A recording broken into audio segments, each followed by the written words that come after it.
Hello everyone, good morning. কেমন আছো তোমরা সবাই? আশা করি তোমরা প্রত্যেকে ভালো আছো। আর হ্যাঁ, আমরা কিন্তু প্রত্যেকে ভালো রয়েছি। আর আজ হচ্ছে শনিবার, আর টাইম হচ্ছে ওই 7:30। তো দেখো, ঘুম থেকে উঠে গেছি। ঘুম থেকে উঠেই আগে আশিবাসি কাজ থেকে শুরু করছি। এই কদিন না তোমাদেরকে আশিবাসি কাজ থেকে দেখাচ্ছি, তার কারণ হচ্ছে আমার বোন না সকালবেলা করে এখন আর টিফিন নিয়ে যাচ্ছে না, ও এখন বাড়িতে খেতে আসছে। তো সেহেতু আমার তো সকালবেলা রান্নাবান্না থাকছে না, তো তোমাদেরকে ব্লগটা কিন্তু আমি আশিবাসি কাজ থেকেই দেখাচ্ছি। আর আজ দেখাচ্ছি যে জামা কাপড় তোলা থেকে। কালকে কিছু জামা কাপড় কেচে দিয়েছিলাম, তো সেইগুলো না এখনও শুকায়নি। তো রাতেরবেলা এই ঘরে মেলে দিয়েছিলাম। আর জানো তো, দড়িটা না ছিঁড়ে গেছে, আর সেইগুলো আরও একটু বেশি যেন অগোছালো হয়ে গেছে জানো না তো। তো সেগুলো টুকটুক টুকটুক করে গুছিয়ে নিচ্ছি। আর এদিকে আমার শরীরটা আজকে প্রচণ্ড পরিমাণে খারাপ খারাপ বলতে প্রচণ্ড পরিমাণে মাথা যন্ত্রণা করছে, কাঁধ পাটা না ভীষণ ব্যথা করছে। যার দরুন আমি একটু লেটেই উঠেছি। আর লেটে উঠেছি তার কারণ কী বলতো, যে আমার বরের তো ধরো টিফিনটা নিয়ে যাওয়ার থাকে না, তার তাড়াহুড়োও থাকে না, সেহেতু একটু লেটে উঠলেও কোনো অসুবিধা হয় না। আগের দিন যেহেতু আমি খাওয়ার করে দিই, আগের দিন খাওয়ার বলতে থাকে হচ্ছে রুটি, আর আজকেও রুটি ছিল, তরকারি ছিল, তাই ও খেয়ে চলে যায়, অসুবিধা হয় না। তারপর আমি আস্তে আস্তে রান্নাটা স্নান টান করে উঠে রান্নাটা করে নিই, আর না হলে আগে রান্নাটা করে নিই, যে কোনো একটা করে নিই, তার অসুবিধা হয় না। তো এই জামা কাপড়গুলো এই সাইডে রাখলাম, তার কারণ হচ্ছে সোয়েটারটা প্রথমত আমার বর পড়ে যাবে, তো গুছিয়ে রেখে আমার কোনো লাভ নেই। আর রইল নাইটিটা, আমি কিছুক্ষণ পরেই পাশে যে কাজ বাজ সেরে নিয়ে আগে নাইটিটা পরে নেব। তো আগেই ভাবছি যে একটা দুটো, ও না সব কটা বাসন মেজেই দিয়েছে, এবার ও বাসন মাজতে গিয়ে ওর না কাজের অনেকটা পরিমাণে লেট হয়ে যাচ্ছে, আর আজকে লেটও হয়ে গেছে। তা আমি ওকে বললাম যে থাক, তুমি একটা কাজ করো, তুমি খেয়ে নাও গিয়ে, আমি হাঁড়িটা তো রয়েছে, শুধু আমি হাঁড়িটা মেজে নিচ্ছি। ও বললো যে ঠিক আছে। তো শুধু হাঁড়িটা ছিল না, আর আগের দিনে যেহেতু তরকারি ছিল যে বাটিটায়, আর ওই বাটিটা ছিল, আর বাদ বাকি যে এক গামলা যে বাসন, সেই বাসনটা কিন্তু ওই মেজে দিয়েছে। আর এইদিকে দেখতে পাচ্ছি সোয়েটার পরে কাজ করা একটা অসম্ভব বলতে পারো একটা ব্যাপার। আমি তো সোয়েটার কেন, আমি কোনো রকম কোনো জিনিস পরে কাজ করতে পারি না, ভীষণ অসুবিধা হয়। আর আজ হচ্ছে এই বাড়িতে আমার লাস্ট দিন, আবার কবে আসবো না আসবো আমি না ঠিক জানি না, বলতে পারছি না গো। 1 মাস 2 মাস 3 মাস কি 4 মাস পরে আসবো ঠিক জানি না। কেন, কারণটাও তোমাদেরকে জানাচ্ছি। চলো তাহলে ভিডিওটি স্কিপ না করে দেখতে থাকো, আশা করি তোমাদের প্রত্যেকেই ভালো লাগবে। এদিকে যে কটা টুকটাক বাসন টাসন ছিল সেই সব মেজে, আবার হচ্ছে কি তোমার ঘর ঝাড় দেওয়া রয়েছে, তারপর হচ্ছে উঠোন ফুটনো সব ঝাড় দেওয়া রয়েছে, অনেক কাজ রয়েছে গো। সেহেতু আমি একটু তাড়াতাড়ি করার চেষ্টা করছি কাজগুলো। আর ঠান্ডাও লাগছে, তার থেকে বড় কথা বলতে প্রচণ্ড ঠান্ডা লাগছে। এই সকালবেলা উঠে ঠান্ডা ঠান্ডা জলে কাজ করে না, হাত পা যেন আর দেখবি যেন নড়তেই চায় না, মনে হচ্ছে না আঙুল হাত পা যেন ফ্রিজ হয়ে গেছে। তো যার দরুন আমার একটুখানি কাজগুলো করতেও লেট হচ্ছে, আর তারপরে পড়ছি সোয়েটার, ওটাতে আর একটু বেশিই কষ্ট হচ্ছে। তো যাই হোক, এদিকে হচ্ছে উঠোন ফুটুন ঝাড় দেবো, তো তার আগে ভাবলাম যে তাহলে জামা কাপড়টা আগে গিয়ে বাথরুমে গিয়ে রেখে আসি, তাহলে আর অসুবিধা নেই, তাহলে আর ছাড় দিয়ে আমাকে আর ঘরে ঢুকতে হবে না। আর এদিকে দেখতে পাচ্ছি নোংরালা দাদাটা গেল আজ, যেন 2-3 সপ্তাহ পর আজকে এলো। এবার এতদিন এসে কেউ নোংরাটা রেখে দেবে না, সবাই কিন্তু সবার মতন নোংরাটা ফেলে দিয়ে এসেছে, এমনকি আমিও ফেলে দিয়ে এসেছি। নোংরা জমিয়ে রাখলে কী হবে, আরও না অসুবিধা হয়, ওর মধ্যে মাছি টাছি হয়। আর বুঝতেই পারছি নোংরা থাকলে যা হয়, সেটাতে আর কী হয়, ঘরে যেন বেশি মশা হয়, মাছি আর সেই সেই মাছিগুলো ঘরে মানে খাবারে বসে, তাতে কিন্তু আমাদের পক্ষে অনেকটাই ক্ষতিকারক স্বাস্থ্যের পক্ষে। সেহেতু আমরা কেউ এ পাড়ার মধ্যে কেউ জমিয়ে রাখি না, আমরা গিয়ে বাইরে গিয়ে ফেলে দিয়ে আসি। তো সেটাই করি। তো ওই জন্য দেখো দাদাটা এলো আর চলে গেলো খালি হাতে। তো যাই হোক, তো এদিকে তো বাড়িতে কেউ নেই, আমি একাই রয়েছি, আর আমি হচ্ছে বাড়ির বউ, সেই দরুন কিন্তু আমাকে সমস্ত কিছু কাজ করতে হচ্ছে। তাই আমি ভাবলাম যে না, লেট না করে ঝটপট করে আগে কাজগুলো করি না। সবথেকে আমার বড় ভুল হয়েছে, সোয়েটারটা না গা থেকে খুলিনি, একটু পরে দেখবো আমি আবার সোয়েটারটা খুলে ফেলেছি। এই হচ্ছে গো, বারবার না আমি সোয়েটারটা খুলতেই ভুলে যাই। তো এদিকে কলপাড়, তারপর হচ্ছে আমার দুয়ারের সামনেটা, তারপর হচ্ছে আমার শাশুড়ি মায়ের যে দুয়ারের সামনেটা, সব জায়গাটা ভালো মতন একদম পুরো পরিষ্কার করে নিয়েছি, নিট অ্যান্ড ক্লিন করে নিয়েছি। তারপর হচ্ছে গাছের যে গাছটা রয়েছে ওখানে না সাদা ফুল আছে, সেইগুলো সমস্ত কিছু আমি পরিষ্কার করে নিয়েছি। আর এখন আমি এডিট করার সময় খেয়াল করছি যে আমার গাড়ির উপর একটা বিড়াল বসেছে, তোমরা কি দেখতে পাচ্ছ? আমি ওখানে শুধু দিয়েছিলাম চটগুলোকে রাখার জন্য, একটুখানি গরম গরম গরম হলে কী হবে, তো একটু পাটা মুছতে বেশ ভালো লাগে, সেই ধরুন আমি দিয়েছি। আর ওখানে দেখি বিড়াল বসে রয়েছে। আর এদিকে দেখো, দুয়ারে কিন্তু আমার বর যাওয়ার আগে দুয়ারে জল দিয়ে নিয়েছি, আর মানে ঝাড় ঠাড় দিয়ে আবার দুয়ারে জল দিয়ে দেবো, কারণ ও যখন যায় তত তাড়াতাড়ি তো আমার ঘরেরই কাজ হয়ে ওঠে না। আর আর তোমার হচ্ছে কি উঠোন ঝাড় দেওয়া তো কোনো কথাই হয় না, তো ওটা তো হওয়া সম্ভবই হয় না, সেহেতু আগে একটু জল দিয়ে নিই, তারপরে ঝাড় দিয়ে নিয়েছি। এদিকে ঝাড় দিয়ে নিয়ে সমস্ত কাজকর্ম সেরে, আশিবাসি সমস্ত কাজকর্ম সেরে ভেবেছিলাম জামাটা চেঞ্জ করে নেবো। তারপর ভাবলাম যে না, যখন আবার ব্রাশ করব আবার তো ভিজে যাবে জামাটা, তাই ভাবলাম চলো তাহলে রোদ্রে দাঁড়িয়ে ব্রাশটা করে নিই। আর হ্যাঁ দেখো, এখন হালকা হালকা রোদ উঠছে, আর এখন টাইম হচ্ছে ওই 8:30 মতন হবে। আজ আমার বরের না কাজে যেতে অনেকটা লেট হয়ে গেছে। তারপরে ঘরের সমস্ত আলু টালু সব বাড়ন্ত, আমি তো আলু কিনবও না, কারণটা তোমাদেরকে জানাচ্ছি। তো ও গেছিলো ডিম আনতে দুটো, তো সেই ডিম এনে দিতে দিতে যেন আরেকটু বেশি লেট হয়ে গেছে। তো আজকে কাজে যেতে লেট হয়ে গেছে, আবার বেলায় আবার খেতে আসবে, বুঝতেই পারছো আমার একটু না অনেকটা তাড়াহুড়ো থাকে। তাহলে চলো আমি ব্রাশটা করে নিই, তোমাদের সাথে আবার পরে দেখা হচ্ছে।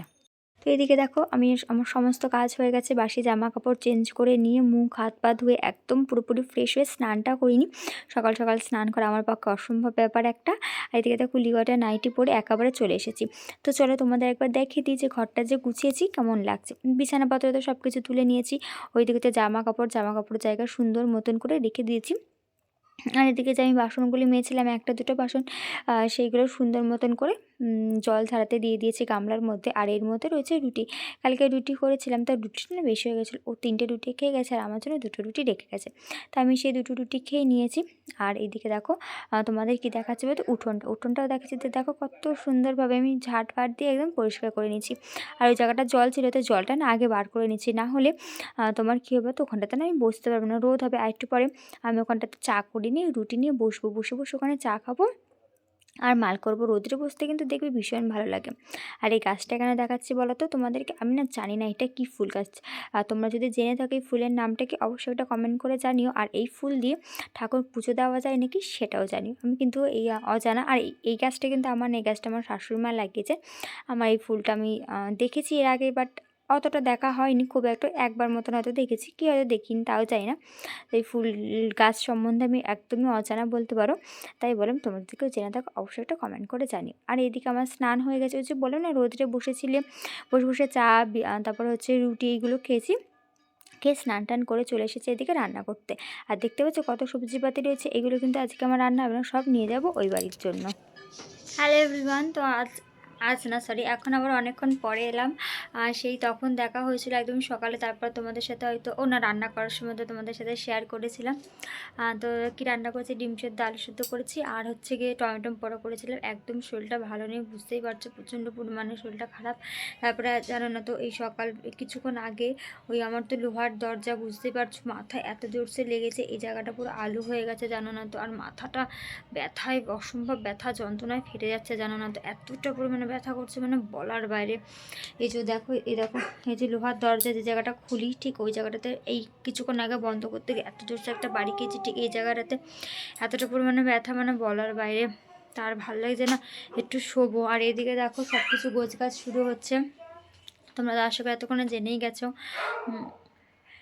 ভাল লাগছে না গো যে মানে কি বলবে, একদিকে কি আমার সব দিকেই কষ্ট হচ্ছে, মা এরকম অপারেশন হবে, তারপর হচ্ছে কি এত কষ্ট করে আমি সুন্দর করে সাজিয়ে গুছিয়ে রাখি আমি আমার ঘর, যতটুকুনি হোক টিনের ভাঙাচোরা ঘর হোক আর যাই হোক সুন্দর করে তো বড় সাজিয়ে গুছিয়ে রাখি।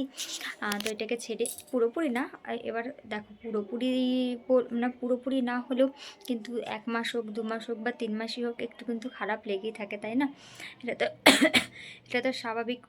2-3 মাস তো থাকতেই হবে, যেহেতু আমার মায়ের পেট কেটে মানে অপারেশন হচ্ছে। মাইক্রো করবে না আমার মা, মাইক্রো করলে হয়তো 1 মাসের মধ্যে আমি চলে আসতে পারতাম, কিন্তু এটা যেহেতু পেট কেটে হচ্ছে, ওপেন সার্জারি হচ্ছে, তার দরুন অনেকটা লেট, মানে অনেক দিন লেগে যাবে আর মায়ের সুস্থ হতে হতে। আর কি বলতো আমার মায়ের শরীরটা প্রচণ্ড পরিমাণে উইক হয়ে পড়েছে, আরও চিন্তা আমি বুঝতেই পারছি একটা অপারেশন একটা অনেক বড় একটা কিছু, তা অনেকটা পরিমাণে হাড়টা দুর্বল হয়ে পড়েছে, যার জন্য মানে সুস্থ হতে একটু না মানে অনেকটাই তুলনামূলক হয়তো সময় বেশি লাগতে পারে, সেহেতু। আর চলো তোমাদের একটা জিনিস দেখায়, মেনলি হয়েছে কি বলো তো, আমি তো জানতাম যে আমার মায়ের অপারেশন হবে, তো পাটিসাপটা বা পিঠে এবছর আমাদের বাড়িতে হবে না, কারণ কী করবে, আমার মায়ের তো সোমবার দিন না, কাল ভর্তি হয়ে যাচ্ছে আমার মা, কাল সকাল 12টার মধ্যে আমার মাকে ভর্তি নিয়ে নেবে। তো এবারে মা অসুস্থ থাকলে আমি তার একা একা সব কিছু করা সম্ভব না, তাই আমি ভাবছিলাম হয়তো এবছর তো পাটিসাপটাই খেতে পারবো না, কিন্তু না গো, মন থেকে চাইলে কিন্তু সবই পাওয়া যায়। এইদিকে দেখতে পাচ্ছি বাটির মধ্যে রয়েছে 1 বাটি পাটিসাপটা, কোত্থেকে এলো বলছি দাঁড়াও, হাতটা ব্যথা হয়ে গেছে। আজ তো ওই বুধবার দিনকে আমার শাশুড়ি গেছিলাম ছোটো ননদের বাড়িতে, তো আজকে এলো সেই স্বাদের জন্য আমরাও তো গেছিলাম সেদিনকে, আর আমরা তো দিনের দিন চলে এসেছি, বৃহস্পতিবার দিন ছিল, তো আজকে ওনারা এসেছে। তো এদিকে দেখো রিয়া দিয়ে আমাদের জন্য, আমার আর আমার বড়োর জন্য পাটিসাপটা পাঠিয়ে দিয়েছে, অনেক কটা পাটিসাপটা পাঠিয়ে দিয়েছিল, তার মধ্যে কিন্তু আমার অলরেডি খাওয়া হয়ে গেছে। এইসব জিনিস ফেলে রাখার জিনিস না, যার জন্য আমিও খেয়েছি। আমার বড় এসেছিলো, এসে খেয়ে দিয়ে গেছে। দেখো ঠিক আছে কতটা পাটিসাপটা পাঠিয়ে দিয়েছে আমার জন্য, অনেক কটা পাঠিয়েছে গো আমাদের জন্য। তো যাই হোক, ভেবে তো ছিলাম যে হয়তো এবছর হয়তো খেতেই পারবো না, আর যেহেতু মা ওরকম অসুস্থ বুঝতেই পারছে, একা একা তো করা সম্ভব না। তো যাই হোক পাঠিয়ে দিয়েছে, আর এখন একটুখানি শোবো। তো এটা বলার জন্য এলাম। তো চলো তাহলে আগে এই জিনিসগুলো গুছিয়ে নিই, তোমাদের সাথে পরে দেখো। আর সমস্ত কিছু দেখো গুছিয়ে নিচ্ছি, মাল টাল সব কিছু গুছিয়ে নিচ্ছি, রাখি সমস্ত কিছু। আর আমি চলে যাব আজকে বাড়ি, ওবেলা চলে যাব, যেহেতু কালকে হচ্ছে আমার মায়ের অ্যাডমিট করার ডেট। অপারেশন হবে হচ্ছে সোমবার দিনকে, তো কালকে তো মাকে ভর্তি করতে হবে, তাই আমি চলে যাচ্ছি আজকেই। আর আমার আজকে যাওয়াটা তো স্বাভাবিক, তাই না? তো ওই জন্য সব কিছু গুছিয়ে নিচ্ছি, এদিকে মাল, তারপরে হচ্ছে সবজিপাতি, এইগুলো অবশ্য আমি কিছু গোছাইনি এখনও। আমার বর আসবে সবজিপাতিগুলো গুছিয়ে নেবে, আপাতত আমি এইগুলো আগে থেকে গুছিয়ে নিচ্ছি। আর ওই দিক থেকে ধরো সিলিন্ডার, যেটা তো আমি নিতে পারবো না, আর আজকে গ্যাসটা শেষ হয়ে গেছে। আর ওই বাড়িতে ধর আমার বর থাকবে না, এবার একবার তো রান্না হবে না, ধরো 2-3 বার ওখানে রান্না হবে, কারণ আমার জন্য মানে আমার বর সকালবেলা খেয়ে যাবে, আবার আমার বাবা আসবে, সেগুলো রান্না হবে। তো তার জন্য আমি না ওই স্টোভে রান্না করতে তো পারবো না, অসম্ভব ব্যাপার। তার থেকে বড় কথা, আমাদের তো এখানে সিলিন্ডারটা সেই পড়েই থাকবে, আমার তো এখানে সিলিন্ডারটা কোনো কাজে লাগবে না, কারণ আমিও থাকবো না, আমার বড়ও থাকবে না। তো সেই ধরুন কোনো রান্না বান্নাও হবে না। তো এতদিন আমি ভাবছি সিলিন্ডারটা রেখেই বা কী করবো, ঠান্ডার মধ্যে সিলিন্ডারে গ্যাসটাও জমে যাবে, সেই জন্য আজকে ভাবছি একেবারে নিয়ে চলে যাব। তো যাই ভাবনা তাই কাজ, আগে এগুলো সমস্ত কিছু গুছিয়ে নিয়ে একটুখানি শুয়েছিলাম, কিন্তু বিশ্বাস করো সবে মাত্র ঘুম এসেছে। আর জানো না তো, টিভিএস কোম্পানি, মানে আমি ফোন যার থেকে নেওয়া, যে কোম্পানিটা থেকে, এই কোম্পানি থেকে লাগাতার ফোন এসেই যাচ্ছে লোনের জন্য। আমরা বারবার করে বলছি যে আমাদের কোনো লোনের প্রয়োজন নেই, কিন্তু ওনারা শুনছেই না।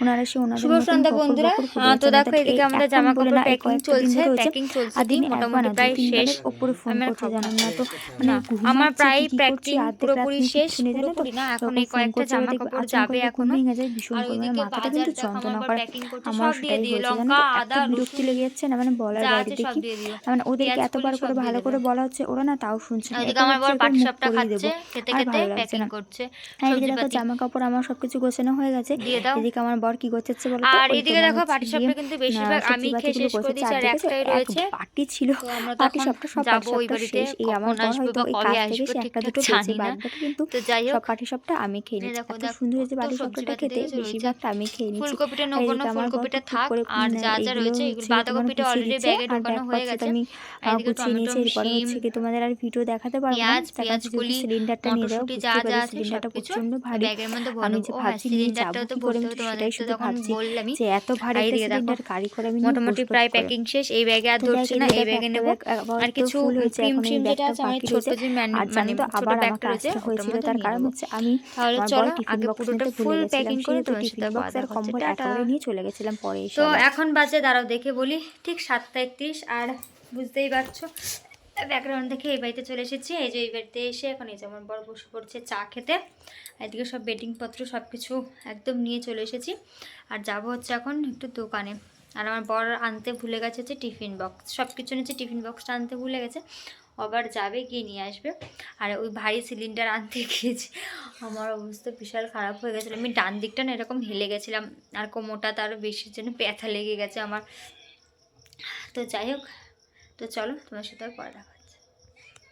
আর এইদিকে দেখো চলে এসেছে হচ্ছে দোকানে। মা যেহেতু কালকে মানে রবিবার দিন অ্যাডমিট হয়ে যাবে, তো তার দরুন আমার মা বলছে আগে থেকে চল, আমি তাহলে দোকানে গিয়ে সব কিছু তুলে দিই, নাহলে তুই হয়তো বুঝে বুঝে আনতে পারবি না। তো দেখো 10 কিলো চাল তোলা হয়েছে, দুটো ব্যাগের মধ্যে 5 কিলো করে রয়েছে। এর মধ্যে হচ্ছে যা যা ছিল আরও সব কিছু নেওয়া হবে, মানে যে দোকানের পাতে ওগুলোর মধ্যে নেওয়া হবে, আর আমার বয়সে নিয়ে যাবে। আর এইসব দোকানপত্র রেখে আমি তারপর যাবো আবার আমার বাড়িতে গিয়ে, আমি কম্বলটা, তারপর হচ্ছে আমার বয় টিফিন বক্স, আমার ড্রাই ফ্রুটস, এগুলো সব কিছু নিয়ে আসবো, কারণ ওইগুলো আনতে আমি ভুলে গেছি। যেতাম না, যদি টিফিন বক্সটা না আনতাম তাহলে যেতাম না। ও হয়তো কালকে কাজ থেকে যখন বাড়ি আসতো, ডাইরেক্ট এই বাড়িতে আসবে, তখনই নিয়ে আসতো। কিন্তু যেহেতু টিফিন বক্সটা আনতে ভুলে গেছি, সেহেতু ওকে যেতেই হবে, মানে ও যাবে, তাই বলে যে তুমিও চলো, কম্বলটা একেবারে তাহলে নিয়ে আসবো। ওর কম্বল, তারপর চোর কাজের জামা কাপড় সব কিছু একেবারে নিয়ে চলে এসেছে আজকে। আর এসে এদিকে বসে পড়েছি তোমার হচ্ছে সব কিছু মানে গুছিয়ে রাখার জন্য, কারণ কালকে সকালবেলাতে এত কিছু গুছিয়ে রাখা সম্ভব হবে না। চাল ঢালা থেকে শুরু করে সব কিছু, যেহেতু আমাদের 12টার মধ্যে বেরিয়ে যেতে হবে, 12টার মধ্যে ওখানে ডেট দিয়ে দিয়েছে, মানে ডেট না সরি টাইম দিয়ে দিয়েছে, সেহেতু আগে আগে যেতে হবে। এবার দেখো সকালবেলা আমার বরের রান্না বান্না সংসারে তো যথেষ্ট পরিমাণে কাজ থাকে, সেহেতু এখন রাতেই গুছিয়ে নিচ্ছি। তাহলে চলো আজকে ভিডিওটা টাটা। কেমন লাগলো আমার ভিডিওটা অবশ্যই একটা কমেন্ট করে কিন্তু জানিও।